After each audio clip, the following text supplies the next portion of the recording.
Dan sekarang tugas saya, ya, udah mulai keluar untuk melayani firman Tuhan. Baik itu di pondok pesantren, baik di daerah-daerah lain ya. Baik itu di pondok pesantren, baik di daerah-daerah lain ya. Ya, ini saya sekarang berada di Depok. Ya, dari Depok nanti saya pulang lagi sebentar. Tanggal 10 khotbah di Fokus ya. Tanggal 15 saya sudah ada lagi di Kalimantan atau di Padang. Karena saya punya pelayanan gerakan bawah tanah. Bawah tanah. Yang istilahnya pelayanan ini tidak ketahui oleh siapapun juga. Saya masuk ke pondok pesantren membagikan Alkitab. Saya masuk ke pondok pesantren membagikan Alkitab. Saya tuh tujuan saya satu itu ya, mengislamkan pendeta ya, sama peristiwa pembakaran gereja GPB Kampung Lio Depok. Bapak pernah terlibat di situ? Iya, ada 3 gereja saya bakar. Kenapa harus dibakar, Pak? Kan gini, ceritanya ingin mengislamkan pendeta itu. Karena pendeta ingin saya islamkan gak berhasil. Saya punya ide dalam benang pikiran saya kan, kalau seandainya ini gereja dibakar, mungkin pendetanya akan menyerahkan diri masuk Islam. Assalamualaikum warahmatullahi wabarakatuh. Berjumpa lagi dengan Jadi HMC ya, channel yang mengedukasi dan menghibur. Kembali teman-teman, kembali ke ciduk ya, kelakuan busuk dari seorang pendeta yang bernama Pendeta Yosua. Jadi ini bukan kali pertama teman-teman, bukan kali pertama kita melihat kelakuan-kelakuan busuk yang dilakukan oleh orang-orang seperti ini. Dan juga ini bukan kali pertama Yosua Yasin ini melakukan hal-hal yang buruk teman-teman. Bukan kali pertama, udah sering. Dianya juga udah sering, dan juga ya mohon maaf ya, orang-orang yang mengaku sebagai pendeta, misionaris, ini sudah sering kedapatan melakukan hal-hal yang kurang terpuji, cara-cara curang, dan juga menyusup untuk mengelabui saudara-saudara kita muslim. Ini juga untuk kesekian kalinya. Jadi di sini teman-teman harus tahu ya. Di sini kita harus bantu viralkan. Ya, saya harap teman-teman bisa bantu share video ini ke semua sosial media yang kalian miliki, ke semua teman-teman sosmed yang kalian miliki, supaya semua orang di Indonesia tahu bagaimana kelakuan para serigala-serigala ini dalam memangsa, dalam berupaya mempengaruhi saudara-saudara muslim kita. Ngeri teman-teman. Jadi kalau ada yang berpikir bahwa ajaran mereka itu disebarkan dengan cara-cara yang baik, dengan cara yang sopan. Salah, teman-teman. Kita selama ini sudah terlalu lunak, kita selama ini sudah terlalu baik, kita selama ini sudah terlalu membiarkan mereka merajalela. Mereka menggunakan cara-cara licik. Belum lagi ya, selain cara licik, mereka juga melakukan cara-cara culas. Belum lagi mereka membuat fitnah-fitnah kepada agama Islam. Sudah tidak terhitung berapa banyak hujatan dan fitnah, berita bohong yang dibuat oleh para polikardus. Itu di medsos. Kalau di dunia nyata, mereka bergerak secara gerilya, bergerak secara diam-diam untuk mempengaruhi saudara kita dengan cara-cara yang nggak benar. Salah satunya ya ini, teman-teman. Salah satu caranya seperti ini. Yaitu apa? Menyusup ke pesantren. Bayangkan, teman-teman. Menyusup ke pesantren. Artinya apa? Yang namanya menyusup tentu saja dengan cara menyamar. Dengan cara tidak diketahui oleh pemilik atau pesantrennya. Artinya dia masuk ke pesantren dengan menyamar menjadi seorang muslim. Kan begitu. Terus, di dalam pesantren tersebut, dia membagikan Bible. Dia mempengaruhi santri-santri, mempengaruhi orang-orang yang ada di pesantren untuk ikut teman-teman. Menjadi pengikut ataupun penyembah anak Maria. Ngeri teman-teman. Saya juga bingung ya, kenapa hal ini dibiarkan oleh PGI, kenapa hal ini dibiarkan oleh teman-teman kita Kristen dan juga gereja-gereja. Kenapa? Kenapa orang-orang ini memang didukung atau ada apa? Apalagi kita tahu, ini bukan orang biasa teman-teman. Dia adalah pendeta. Dia adalah pendeta yang sering diundang untuk khotbah di gereja.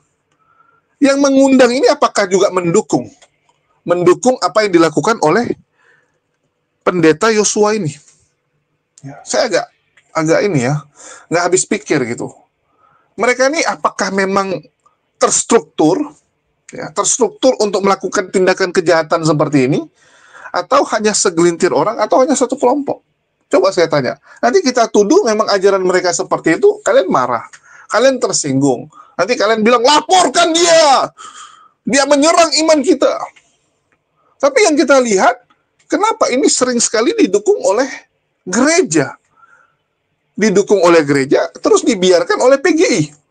Bukankah kalau ada gereja-gereja yang melakukan tindakan seperti ini, harusnya PGI tegur dong? Atau mungkin dicabut gitu kan, dicabut izinnya. Ini enggak, dibiarkan. Sudah sangat banyak teman-teman, sudah sangat banyak yang seperti ini. Ya, sudah sering sekali kita melihat kecurangan-kecurangan seperti ini, dan seperti biasa karena umat muslim ini terlalu baik, kita biasa membiarkannya dan melepaskannya begitu saja, yang penting dia sudah minta maaf atau teket. Jadi sering sekali ya, misionaris-misionaris itu menyusup ke daerah-daerah muslim. Terus begitu ketahuan apa yang dilakukan umat muslim, ya udah, suruh dia berjanji tidak mengulanginya lagi, tanda teken, udah lepasin. Padahal teman-teman, yang mereka lakukan itu adalah tindakan kriminal dan sudah melanggar undang-undang. Seharusnya ya udah kasih aja ke pihak berwajib. Tapi alhamdulillah, ya, saya nggak tahu nih ya, kita harus senang atau apa nih sebenarnya. Umat muslim itu terbiasa ya sudah memaafkan. Ini kalau terjadi di Jepang ditangkap ya.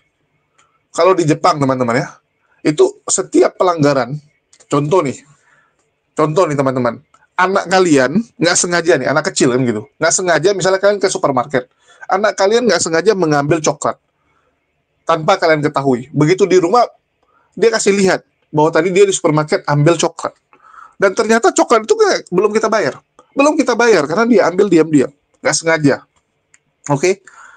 Coklat tersebut, kalau kalian datang ke supermarket, terus kalian balikin, atau kalian bilang, saya mau beli ini coklat, ya, tadi anak saya nggak sengaja ngambil, saya mau beli. Coba tanya orang Jepang, apa yang mereka lakukan? Serahkan ke pihak berwajib. Walaupun kalian datang mengembalikan, ataupun kalian bilang, saya mau bayar. Mereka akan bilang, oke, ikuti prosedur, harus dilaporkan dulu ke pihak yang berwajib, pihak kepolisian. Tapi orang Indonesia, udah jelas-jelas yang dilakukan misionaris melanggar SKB 2 Menteri, tapi kita karena kebiasaan memaafkan, ya biasanya teken surat permintaan maaf udah selesai. Ini nampaknya harus diubah teman-teman, karena mereka nampaknya nggak kapok-kapok. Kalau kita biarkan terus, ternyata mereka nggak kapok-kapok. Mereka terus melakukan hal tersebut. Mereka terus melakukan kecurangan itu. Kecurangannya seperti apa? Nah, coba kita saksikan sedikit ini ya. Dan sekarang tugas saya, ya, udah mulai keluar untuk melayani firman Tuhan. Baik itu di pondok pesantren, baik di daerah-daerah lain ya. Baik itu di pondok pesantren, baik di daerah-daerah lain ya. Ya, ini saya sekarang berada di Depok. Ya, dari Depok nanti saya pulang lagi sebentar. Tanggal 10 khotbah di Fokus ya. Tanggal 15 saya sudah ada lagi di Kalimantan atau di Padang. Karena saya punya pelayanan gerakan bawah tanah. Yang istilahnya pelayanan ini tidak diketahui oleh siapapun juga. Saya masuk ke pondok pesantren membagikan Alkitab.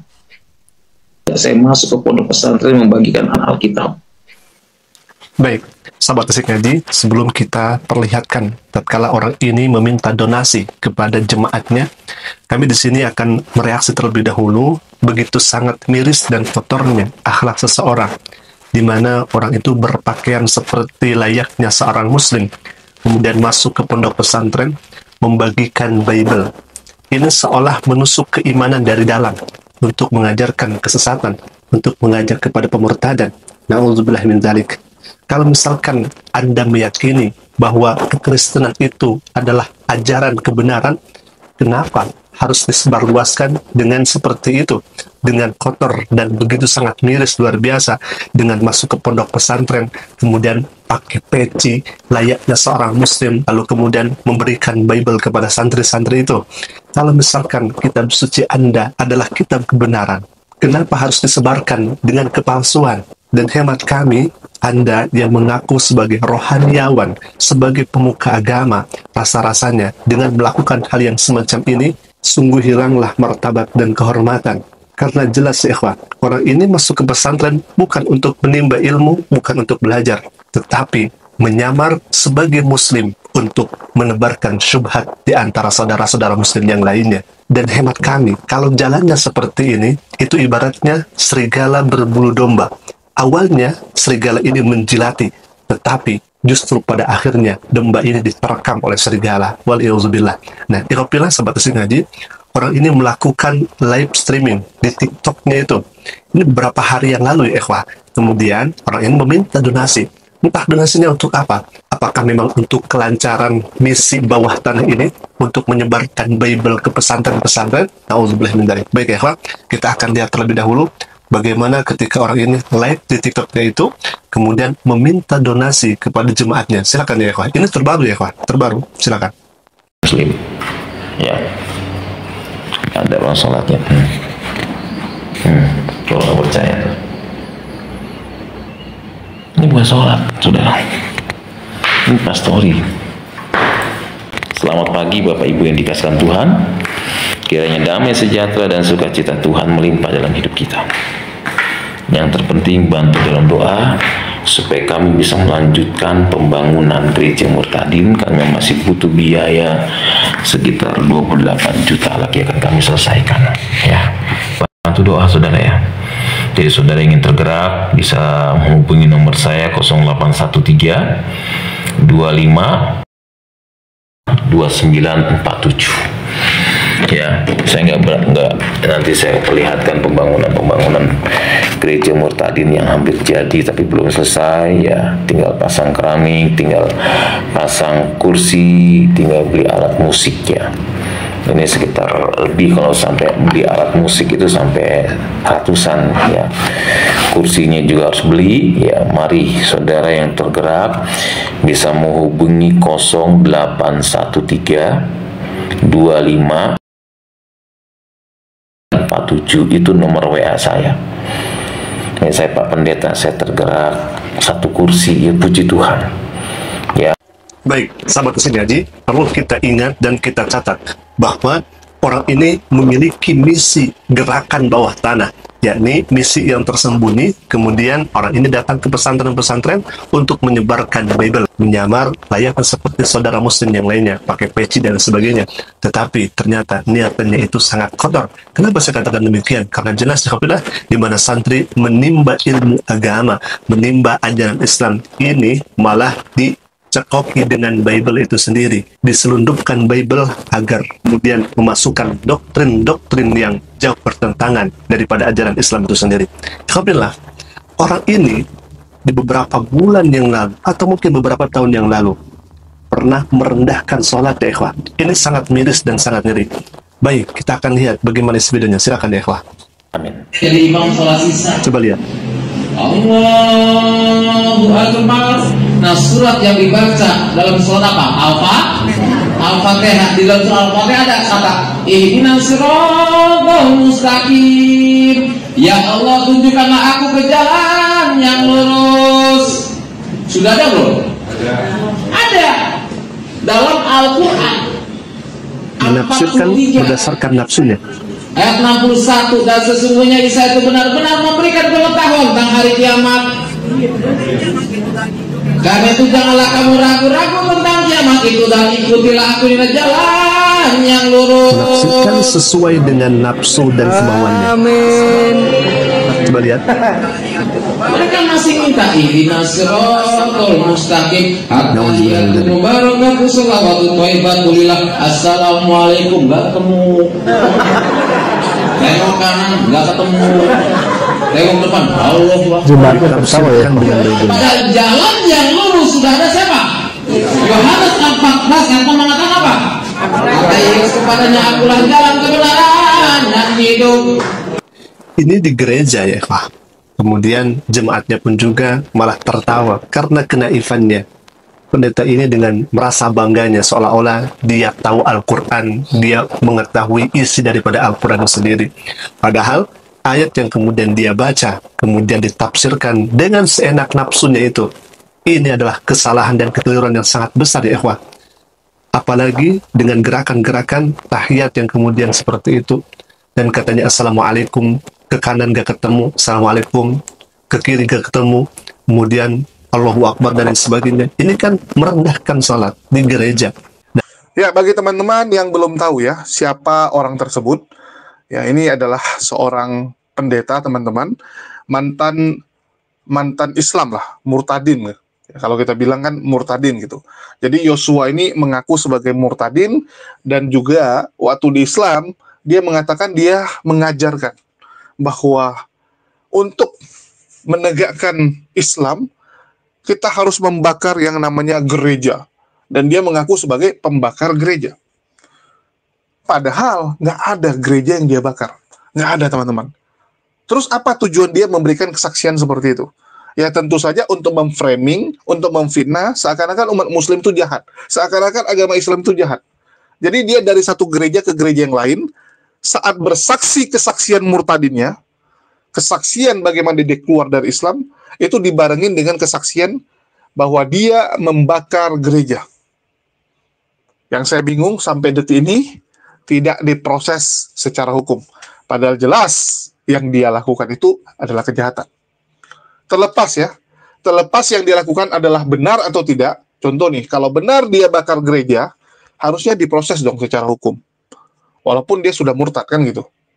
Harusnya ditangkap karena pernah bakar gereja. Pengakuan dia, teman-teman, kalau dia pernah bakar gereja dan belum pernah ditangkap oleh polisi.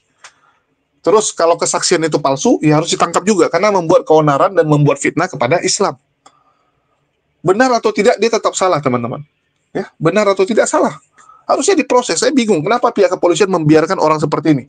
Padahal tim cyber Polri, ya, tim cyber kepolisian harusnya tahu. Ini viral loh, kesaksian dia tuh viral kemana-mana. Saya nggak ngerti ya, kenapa dibiarkan? Kenapa? Kalau Asmiranda sama Jonas kesaksiannya bahwa mereka pernah mau dibunuh dengan ditaruh bom, ya terus bom tersebut dijinakkan oleh pihak gereja, pihak panitia KKR. Nah itu kalau memang benaran terjadi, ya itu bisa diproses itu si Jonas. Tapi kalau itu cuma berita bohong, ya saya nggak tahu juga gitu kan. Kenapa pihak kepolisian selalu membiarkan kesaksian-kesaksian yang menyudutkan Islam ini dibiarkan bebas begitu saja, dibiarkan seenak-enaknya mereka? Apakah memang, ya mohon maaf ya, terlalu kuat? Apakah memang mereka terlalu kuat sehingga nggak sanggup, tak berdaya pihak penegak hukum kita dalam memproses mereka? Karena kita lihat memang ada ketimpangan, teman-teman. Ada ketimpangan antara penegakan kepada Islam dan, ya mohon maaf, yang nonis gitu. Yang nonis ini bebas sekali, teman-teman. Bebas sekali. Oh, terus ada yang bilang, enggak lah, buktinya itu, ya, para penghujat Islam ditangkap gitu. Seperti si Rudi Simamura, Kosman gitu kan. Loh, coba kalian cek, itu kenapa bisa ditangkap? Karena sudah viral sekali. Sudah viral sekali. Pihak kepolisian nggak punya pilihan saat itu. Kalau nggak, masyarakat bisa marah. Kepercayaan masyarakat kepada pihak penegak hukum bisa rendah, bisa hancur. Mau nggak mau, tapi coba yang nggak gitu viral, yang biasa-biasa. Contoh kemarin, ya ada Dedi itu makan babi, bayangkan teman-teman, makan babi dengan ya mengucap, udahlah, malah saya bahas Diana, ya terus masih banyak lagi. Wah, mereka ini mah bebas gitu ya, bebas. Namanya juga pegang kekuasaan gitu kan. Aduh. Jadi saya cukup miris, teman-teman. Tapi apa yang bisa kita lakukan? Yang bisa kita lakukan ya udah kita beritakan ya, kita lakukan bagian kita. Oke, kita akan tunjukkan siapa ini si Yasin ya, biar teman-teman yang belum kenal bisa kenal. Nah, kalau nama Muhammad Yasin itu nama yang diberikan orang tua saya. Nama Stambuk ya? Nama kelahiran. Nama kelahiran. Karena saya kan lahir di daerah Citayam, Depok. Nah, itu kota kelahiran saya, dan saya pun sebagai guru madrasah di situ. Dari usia kecil saya sudah ditanamkan tentang pendidikan agama Islam dari usia 6 tahun masuk madrasah ibtidaiyah. Nah, kalau kita berbicara tentang madrasah ibtidaiyah itu kan sederajat dengan SD ya. Nah, tamat madrasah ibtidaiyah saya masuk lagi sekolah sanawiyah SMP itu yang ada di Pabuaran Bojonggede. Itu madrasah yang di pinggir jalan. Nah, dari situ saya masuk lagi lanjut ke pondok pesantren yang ada di Bogor, daerah Bojong Nangka, Gunung Putri. Aliyahnya di sana. Saya belajar sama Kiai Haji Tubagus Asep. Saya belajar di sana Saya nyantren di sana. Namun ya sebenarnya gini loh, saya memang terlahir dari keluarga muslim. Ya ayah saya itu seorang kiai, ibu seorang ustazah, dan paman saya semuanya kiai gitu. Saya ini termasuk anak tunggal, anak satu-satunya dari istri nomor 5. Jadi ayah saya itu punya istri 5. Bab kalau satu katanya belum sunah rasul. Saya dibesarkan di lingkungan pesantren yang istilahnya pendidikan agama gitu. Nah, selesai saya lulus di pesantren, nah saya mulai ngajar di Madrasah Ibtidaiyah Hidayatul Atfal Kampung Kelapa Citayam. Madrasah Ibtidaiyah di Kampung Kelapa Citayam itu tempat di mana paman saya. Jadi madrasah itu yang ngajar keluarga semua. Nah, ketika saya ngajar di situ kan saya ngaji juga, belajar ngaji dengan ustadz-ustadz yang ada. Nah, saya langsung mondok lagi kembali pada saat itu ke daerah pondok pesantren. Nah, saya belajar di pondok pesantren Al-Fiqoriyah, daerah Celebut. Nah, saya belajar di situ. Nah, ketika saya belajar di situ, kan ada komunitas pengajian remaja lah kan. Nah, di situ dijelaskan ya, bahwa agama yang paling sempurna yaitu agama Islam. Itu menurut guru ngaji saya, inna dina indallahi Islam. Sesungguhnya agama yang paling sempurna yaitu agama Islam. Nah, itu waktu saya belajar pesantren di Jatiwaringin, Gunung Waringin ya, di daerah Celebut. Nah, itu daerah kalau kita lewat itu kan ada pinggir kali di situ. Nama kiainya Al-Fiqoriyah, pondok pesantrennya, Kiai Julfikor. Nah, saya belajar di situ. Nah, ketika saya belajar di situ, saya merenungkan bahwa agama yang paling benar itu Islam. Dan ditambah lagi guru ngaji saya bilang, kalau kita bisa memerangi orang kafir, itu mendapat 70 pahala, 70 bidadari. Nah, saya tanya sama guru ngaji, yang dimaksud memerangi orang kafir gimana? Ya, contohnya katanya bisa ngislamin orang-orang di luar agama Islam, seperti Kristen katanya, itu harus kita islamkan. Nah, tujuan saya pada saat itu tahun 1999 ingin ngislamin pendeta. Yang sasaran saya pendeta Buyung Ismail. Dia dulu itu tinggal di Depok lama. Dia punya gerejanya di dekat Pasar Lama Masugang. Nah, pada saat itu saya datang ke gerejanya Pak Buyung Ismail pura-pura ibadah. Ikut ibadah gitu. Ya, saya atribut keislaman saya lepas, tapi tujuan saya satu, mengislamkan itu pendeta. Saya dari mulai pertama ikut, minggu ikut terus, saya hanya satu tuh, mengislamkan itu pendeta, termasuk pendeta Daryana yang di Depok. Itu wilayah Depok itu banyak pendeta yang ingin saya islamkan. Jadi usaha untuk mengislamkan pendeta-pendeta sudah ada dalam program ini. Program saya.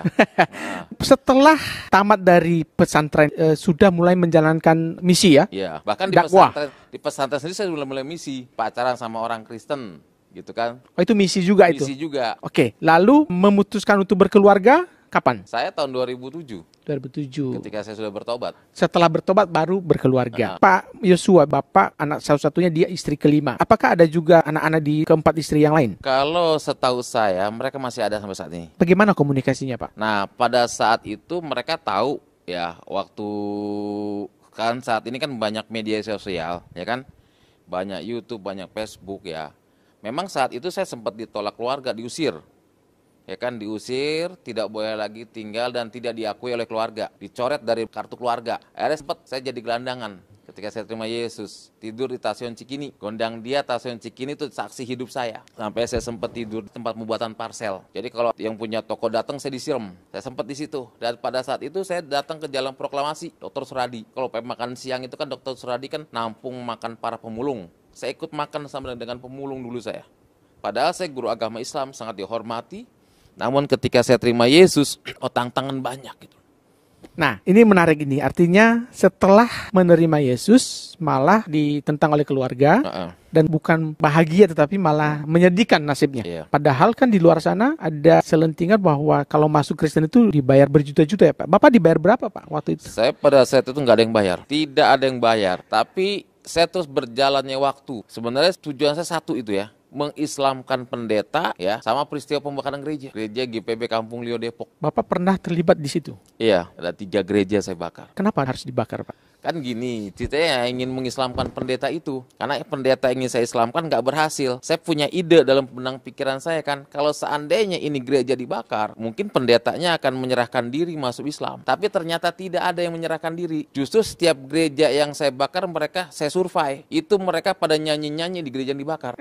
Sampai saya berkata, nih orang Kristen, maaf kata ya, nih orang Kristen edan kali ya. Kok gereja dibakar kok malah nyanyi-nyanyi? Ternyata di balik pujian itu mungkin ada kuasa Tuhan. Mungkin mereka berdoa, Tuhan, kau jamah hati orang yang membakar gereja. Dan ini salah satu korban doa. Saya katakan, saya tuh nggak ada niat jadi pendeta, betul. Nggak ada tujuan saya jadi hamba Tuhan. Nggak ada niat saya. Karena saya cita dari kecil orang sudah dibesarkan di keluarga muslim. Sholat 5 waktu saya lakukan. Puasa di bulan suci Ramadan saya kerjakan. Dan sholat-sholat lainnya saya kerjakan. Itu nggak ada niat saya untuk menjadi seorang hamba Tuhan. Tapi karena firman Tuhan sendiri berkata, bukan kamu yang memilih aku, tetapi aku yang memilih kamu. Pak, saat membakar gereja itu Bapak tega, Pak? Saya saat itu pikiran saya nggak ada kasih. Yang terpenting visi saya berhasil, karena saya benci kekristenan. Benci sekali saya dengan orang Kristen. Bahkan kalau lihat pendeta lebih benci lagi saya. Tapi sekarang berteman sama pendeta. Ini sangat menarik, dan mantan pembakar gereja itu kini mengikut Kristus. Bagaimana proses Bapak menerima Kristus, Pak? Bisa diceritakan? Proses saya menerima Tuhan Yesus ketika saya menanti kedatangan pendeta untuk menyerahkan diri masuk Islam. Nah, saya prosesnya itu karena mimpi. Mimpi, biasanya saya kan kalau habis sholat Isya, saya tidur di tengah malam. Jam 12 saya baru tidur, persiapan untuk ngajar ngaji buat hari minggunya. Nah, pada saat itu, ketika saya tidur karena gak enak badan, itu Tuhan kasih mimpi sama saya. Di dalam mimpi tersebut ada cahaya sinar yang menerangi tubuh saya, dan cahaya itu dengan suara yang sangat lembut. Dia berkata, akulah jalan, kebenaran, dan hidup. Tidak ada seorang pun yang datang kepada Bapa kalau tidak melalui aku. Dan akhirnya saya terbangun dalam mimpi saya. Nah, ketika saya terbangun seolah-olah ini nyata. Kenapa? Karena sekujur tubuh saya penuh dengan keringat. Saya masuk ke kamar mandi, saya ngambil sembahyang, saya sholat Allahu Akbar. Sholat tengah malam, sholat tahajud. Karena tahajud kan sunnah, ya kan? Ibarat arti sunnah, dikerjakan dapat pahala, tidak dikerjakan tidak masalah. Beda dengan yang wajib. Kalau yang wajib dikerjakan dapat pahala, ditinggalkan berdosa. Seperti sholat 5 waktu, seperti puasa, itu kan hukumnya wajib. Udah, saya sholat. Tengah malam saya tidur, pas mu jam 4 mu sholat subuh, kan denger ajan, as-sholatu khairum minan naum. Lebih baik sholat daripada tidur kan. Akhirnya apa? Saya sholat subuh. Nah, ketika saya mau sholat subuh, itu mimpi yang saya alami itu terngiang-ngiang terus tinggal saya. Seolah-olah ada yang membisiki saya terus. Ngajar ngaji sampai saya salah, sholat sampai saya salah. Karena terus ini terngiang terus. Dan akhirnya apa? Saya tanya kepada paman saya, seorang kiai. Saya bilang, kan kalau di Citaim kan manggil paman kan mamang. Mang, abdi mau tanya ku mamang. Tanya naon atau Yasin. Karena di Citaim kan sedikit bahasa Sunda ada. Tanya naon atau Yasin. Begini mang, saya pernah dikasih mimpi. Dalam mimpi tersebut ada cahaya sinar yang menerangi tubuh saya. Dan cahaya itu dengan suara yang sangat lembut. Dia berkata, akulah jalan, kebenaran, dan hidup. Tidak ada seorang pun yang datang kepada Bapa kalau tidak melalui aku. Coba mungkin paman tahu. Bahkan saya disuruh buka Al-Quran. Saya buka Al-Quran yang 30 juz, 114 surah, saya buka Al-Quran, itu gak ketemu ayat itu. Saya bilang, mang, saya sudah buka Al-Quran, gak ketemu. Terus paman saya bilang, cobalah kamu ke guru ngaji kamu, tanya sana. Saya tanyalah ke guru ngaji saya. Justru guru ngaji saya menyarankan saya, itu katanya ngimpi dari setan katanya. Suruh mandi air kembang. Ya terpaksa lah saya mandi air kembang kan. Saya belanja ke pasar Citayam, dari stasiun Citayam kan gak jauh tuh pasarnya. Saya beli air kembang, bahkan zaman dulu zamannya belum ada handphone kan, zamannya pager. Terus itu pager saya berbunyi. Kan kalau pager kan harus ke wartel dulu kan, pesen, bunyi lu ada dari guru saya, jangan lupa beli minyak nyong-nyong kan. Saya pulang dari pasar, dia bilang, abah ini minyak nyong-nyongnya sama kembang 7 rupa, ulah kemana-mana nanti abah panggil. Ternyata guru ngaji saya itu kasih mantra-mantra di kamar mandi, mau dimandiin air kembang. Akhirnya saya dimandiin air kembang, udah calik pulang katanya, insya Allah tidak dihantui. Nah, ketika saya pulang melangkah dari rumah guru ngaji saya, itu bukannya malah hilang, malah menjadi-jadi. Bilang, abah kumaha atau abah kok bukannya malah hilang, kok malah menjadi-jadi, kumaha atau abah? Guru ngaji saya menyarankan, Yasin, kamu sholat istihoro. Istihoro beda dengan tahajud, artinya sholat meminta petunjuk. Laksanakan itu. Baik abah. Saya sholatlah tengah malam istihoro, baca surah Al-Fatihah. Saya sholat, saya berdoa. Habis sholat atau saya tidur, Tuhan kasih mimpi yang kedua. Di dalam mimpi yang kedua saya bertemu dengan seorang yang wajahnya bersih, bercahaya, berjubah putih, sambil bawa domba dan tongkat. Dengan suara yang sangat lembut, hai anakku, jika engkau menemukan ayat itu, engkau harus ikut aku dan pikul salib. Saya terbangun dalam tidur saya kan. Saya berpikir, ya Allah, kok dalam bulan-bulan ini kok saya mimpi yang aneh-aneh, saya bilang. Yang satu aja belum kejawab, ini udah ada lagi, saya bilang. Tapi memang luar biasa Tuhan. Mimpi ini terjawab nyata dua-duanya. Yang pertama ketika saya mendapat undangan untuk menyampaikan ceramah agama Islam. Daerah Sawangan, daerah Pitara, daerah Jembatan Serong, itu tempat saya menyampaikan ceramah agama Islam. Makanya wilayah Depok saya tahu semua. Karena saya pernah tinggal di situ, pernah menyampaikan ceramah agama Islam di situ. Akhirnya apa? Saya berangkatlah untuk menyampaikan ceramah agama Islam, walaupun saat itu saya masih ustadz kampung kan. Ya ceramahnya nggak kayak ustadz kayak sekarang kan, masuk TV kan. Ya ustadz kampung gitu. Diundang dari musola, dari masjid untuk acara Isra dan Mi'raj dan Maulid kan. Ya saya ceramah, diantar sama santri saya. Diantar pakai mobil, saya pakai baju gomis, baju yang kayak Habib Rizik, pakai udeng-udeng di sini, saya berangkat. Nah ketika di dalam perjalanan, ya maaf kata, saya tuh jatuh sakit pengen buang hajat. Hajat besar. Saya bilang santri saya, berhenti sebentar. Ayah, naon Pak Ustadz, berhenti. Cari di rumah penduduk ini yang ada WC. Ustadz mau buang hajat. Santri saya turun, ternyata di rumah penduduk itu nggak ada WC, banyak kan jamban. Saya bilang, Masya Allah, kalau saya buang hajat di jamban, saya bilang bahaya. Kan dibuka semua kayak Tarzan dong nanti, saya bilang. Saya mesti cari WC, saya bilang. Nah ada rumah Nubagar. Nubagar kan bahasa Sunda rumah bagus. Itu rumah mewah. Sampai di depan rumah mewah, saya ngucapin kalimat Assalamualaikum, yang punya rumah nggak jawab. 3 kali ngucapin Assalamualaikum dalam Islam harus tinggal. Kenapa? 1, yang punya rumah nggak ada. Akhirnya apa? Saya gedor pintu yang punya rumah keluar. Ada apa Pak? Gedor-gedor rumah saya. Saya bilang, maaf Bu, saya bilang. Saya ini ustadz dari kampung, tujuan saya datang ke tempat ini ingin menyampaikan ceramah agama Islam. Namun izinkan saya, kalau memang diizinkan, saya pengen buang hajat. Ibu ada WC? Oh ada Pak, silakan masuk. Saya dipersilakan masuk kamar mandi. Selesai saya buang hajat, saya pengen pamit kepada yang punya rumah. Ingin ngucapin kalimat terima kasih. Saya lihat ada pembantu lagi ngepel. Mana Ibu? Ibu di ruangan tengah Pak, Bapak masuk aja ke ruangan tengah, ada apa-apa. Enggak, saya pengen ngucapin kalimat terima kasih, saya bilang. Saya masuk ke ruangan tengah, ibu itu lagi baca koran. Saya melihat gambar yang sedang bawa domba dan tongkat. Saya kaget, Masya Allah. Ini enggak salah. Itu yang dimimpi tadi? Iya, yang dimimpi tadi. Saya bilang, Masya Allah, ini enggak salah. Ini foto siapa ya?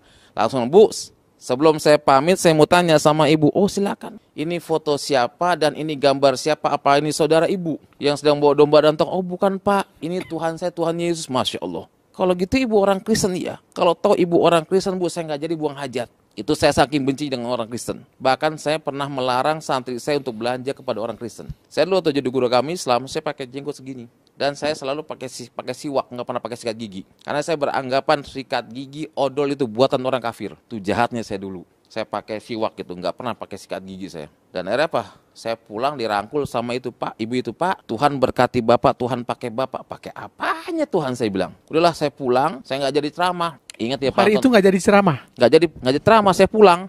Karena saya berpikir kan, apa iya yang datang dalam mimpi saya Tuhannya orang Kristen? Tuhannya orang... Kok bisa ya mereka menyamar-nyamar seperti itu?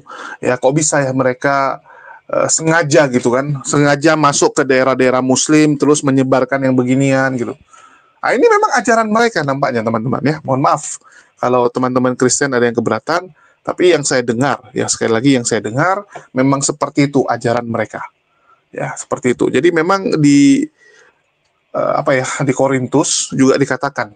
Ini Paulus punya pengajaran teman-teman ya. Pengajaran Paulus mengatakan, demikianlah bagi orang Yahudi aku menjadi seperti orang Yahudi.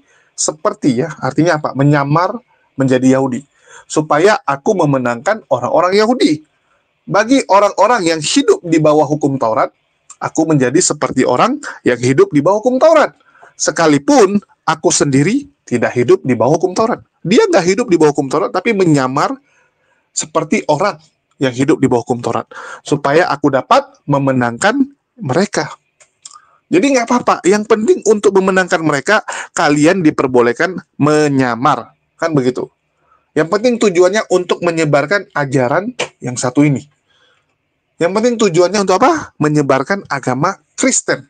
Jadi diperbolehkan yang namanya menyamar. Diperbolehkan. Itulah kenapa si Yasin ini, ya, terus Effendi Usman, terus ada si JDP, ya, si Pasar Ibu itu sering melakukan hal-hal seperti itu. Dan masih banyak lagi sebenarnya misionaris-misionaris, pendeta-pendeta yang masuk ke daerah-daerah Muslim dengan cara menyamar. Cuman nggak semua ketahuan kan gitu. Kadang ada orang yang norak jadinya ketahuan. Sama kayak si Yosua ini kan, karena noraknya dia yang keceplosan jadi ketahuan. Banyak yang seperti ini teman-teman, banyak. Ya, biar kalian tahu. Terus kita juga akan kasih lihat, Risuli Lubis dulu juga pernah. Dia ingin tahu kondisi suatu pesantren, dia masuk ke pesantren tersebut dengan menyamar seakan-akan dia muslim. Seakan-akan dia muslim, teman-teman. Nah, ini dia menyamar. Ya. Terus ini buat kalian tahu, teman-teman. Dulu ya, saya ada kirim tim, yaitu Ustadz Unggul dan Nandar, untuk meliput sidangnya KC. Dan saat meliput sidang tersebut, ketemulah dengan Saipudin, ya, Risuli Lubis, dan tim mereka. Di situ ada seorang wanita, teman-teman. Nah nih, ya, wanita ini adalah murid dari Saipudin, dan dia Kristen, tapi atributnya atribut Islami sekali. Ya, pakai hijab, terus dia diajarkan tentang Islam, ya, diajarkan semua tentang Islam. Dan ternyata bukan dia satu. Menurut keterangan Sarah Ayu, murid Saipudin yang seperti ini ada 10-an. Ada 10-an orang. Dan mereka ini memang dipersiapkan untuk disusupkan ke pesantren-pesantren. Jadi memang dilatih untuk disusupkan, teman-teman. Ya, saya lupa namanya, Nandar masih ingat tuh mungkin. Ya, itu kejadian 3 tahun yang lalu. 3 tahun yang lalu, teman-teman. Kita dapati ternyata ada proyek seperti itu. Dan diiyakan oleh Sarah Ayu saat saya bertanya. Sekarang sudah stop, karena Saipudin sudah di luar dan ya biayanya kan mahal gitu. Lu melatih 10 orang, lu harus kasih dia makan, kasih tempat tinggal, kasih uang saku, kan biaya. Dan proyek tersebut tidak bisa terrealisasi lantaran Saipudin sudah di Amerika kabur. Nah, ini biar teman-teman tahu ya. Jadi memang mereka itu melatih, teman-teman. Melatih orang-orang ya, untuk menyamar dan dikirimkan ke pesantren-pesantren atau lingkungan-lingkungan muslim untuk mempengaruhi umat muslim dari dalam. Ada proyeknya. Waktu itu kan kita juga pernah ya diskusi dengan mantan murtadin. Ya, si Febriansia ya, si Febri. Si Febri itu yang sekarang udah kembali jadi Kristen lagi, dari Islam murtad, terus gara-gara mamanya. Ya, mamanya ajak dia berpikir, dia balik lagi ke Islam, tapi karena nggak tahan di Islam, nggak enak, ya nggak enaknya apa, nggak ada yang ngasih duit. Kalau di Kristen banyak yang ngasih duit, dia bisa kerja jadi misionaris gitu kan. Nah, balik lagi dia sekarang jadi Kristen. Dan saya rasa teman-teman tahu ya si Febri.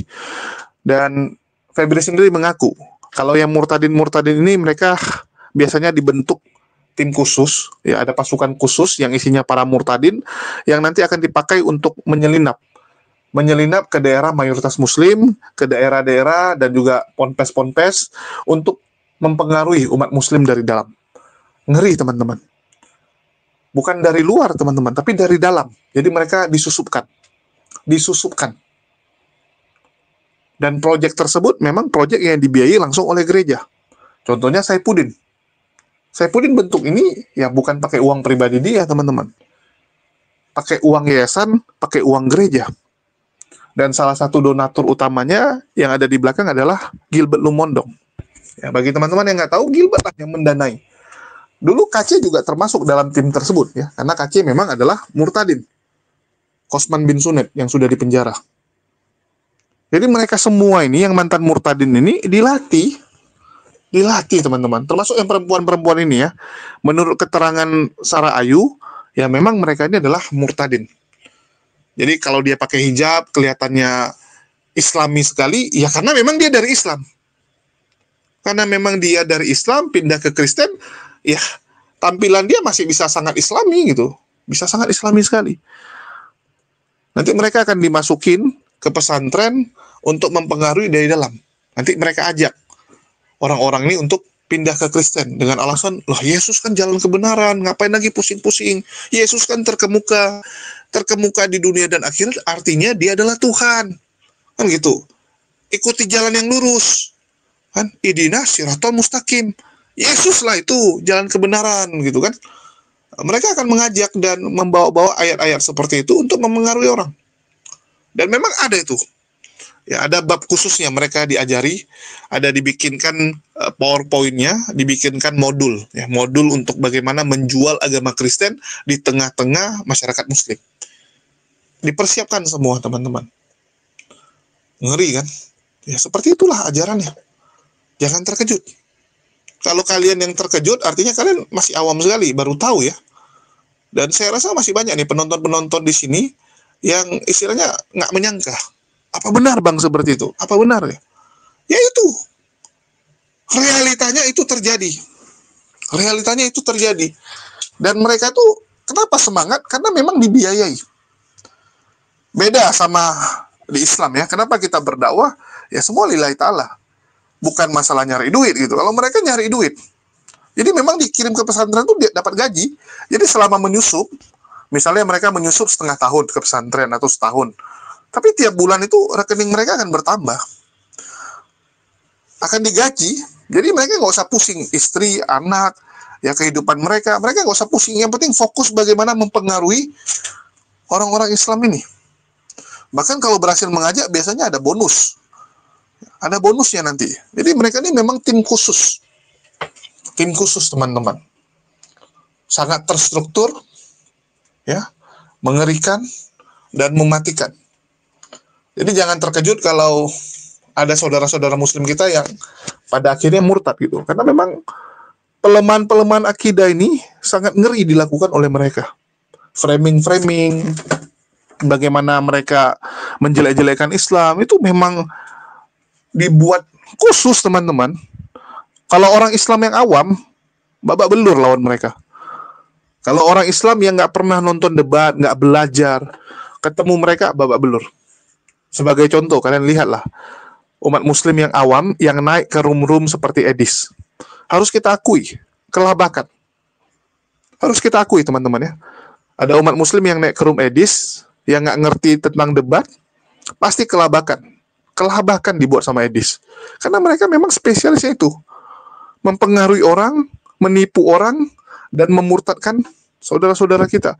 Kalau Edis itu semua masih kelas kroco kalau dibandingkan dengan mereka-mereka ini ya. Karena kalau Edis kan orientasinya memang ngejar supaya entertainment, supaya menghibur, supaya banyak yang nyawer, supaya banyak yang give kasih dia. Dia nggak ada kewajiban untuk murtadkan orang. Nggak ada kewajiban, walaupun kadang-kadang dipertanyakan sama donatur. Dis, kau sudah begitu lama, kau sudah sering buka room, banyak yang nonton, kok nggak ada yang murtad-murtad? Nah, paling itu kan tanggung jawab sosialnya aja gitu, beban moralnya aja. Beda dengan misionaris. Misionaris itu memang dia pasukan khusus untuk itu, pasukan khusus untuk menyelinap dan mempengaruhi orang dari dalam. Beda teman-teman, ya beda. Nah, jadi ini harus kita hati-hati. Ya, jangan-jangan di tengah lingkungan kita sekarang, ya mungkin ada teman main kalian ya, yang sebenarnya itu misionaris. Yang memang tujuannya mempengaruhi kalian. Atau kalian yang lagi ada di pondok-pondok nih, ya, yang kalian lagi mondok nih. Jangan-jangan tetangga kalian, ataupun teman mondok kalian, itu misionaris yang sedang menyamar. Karena belum tentu tua teman-teman.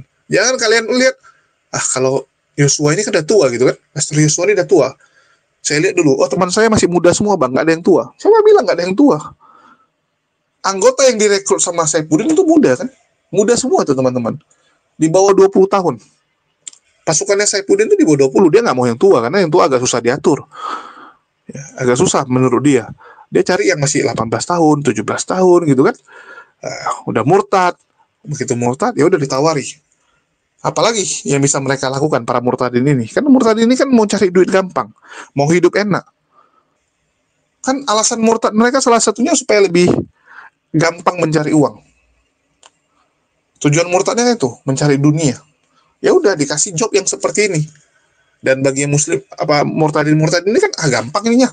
Tinggal menyelinap kok. Dan mereka memang udah biasa hidup dan tinggal di lingkungan muslim. Dari dulu tinggalnya seperti itu, di lingkungan muslim. Jadi ya santai aja, gampang aja gitu kan. Gampang, semua orang akan terpengaruh. Ngeri teman-teman, ya. Jadi itu yang terjadi, dan saya harap teman-teman bisa belajar. Ya, ada hikmah yang bisa kita ambil dari kisah ini. Dan sekali lagi ya, kita juga menyayangkan penegak hukum. Ya, penegak hukum yang membiarkan hal ini terus terjadi, di mana umat muslim itu menjadi korban dari fitnahan, ya, dan cara-cara licik seperti ini. Dan kita akan terus melawan teman-teman, walaupun dengan segala kekurangan, ya, dengan sumber daya yang seperti ini kita akan terus melawan mereka. Ya, mohon doanya, mohon dukungannya, dan Ya, itu aja sih yang bisa saya sampaikan. Bagi teman-teman, jangan lupa juga teman-teman, bahwa selain channel ini, kita juga punya satu channel lagi, dua channel lagi ya, yang khusus, dimana untuk berita-berita, reaksi-reaksi cepat, yang agak unik, itu kita taruh di satu channel yang namanya HMC News. Ya, kita taruh di HMC News. Bagi teman-teman yang belum subscribe, belum tonton, silakan ditonton. Ada satu yang menarik teman-teman. Ya, kemarin saya menantang Saifuddin Ibrahim untuk berdebat, dan Saifuddin tidak berani. Saifuddin tidak berani berdebat, teman-teman. Memalukan. Ya, ini saya tantang langsung si Blukus Suntur Saifuddin Ibrahim ya. Bagi teman-teman yang belum tonton, silakan subscribe HMC News dan langsung tonton, karena saya nggak akan taruh di channel ini. Ya, ini si Saifuddin teman-teman ya. Nah, ini Saifuddin, ini saya, Dr. Akal. Saya langsung menantang dia. Langsung. Saya ngomong sama Saifuddin, dan teman-teman Kristen yang di sini seperti Kak Mary menjadi saksi bahwa Saifuddin takut teman-teman, takut. Ya, jangan lupa di subscribe dan ditonton. Oke, itu aja dari saya. Makasih buat teman-teman semua yang udah nyimak dan mendukung channel ini. Di akhir kata saya ucapkan wassalamualaikum warahmatullahi wabarakatuh. Sampai jumpa di konten-konten kita berikutnya.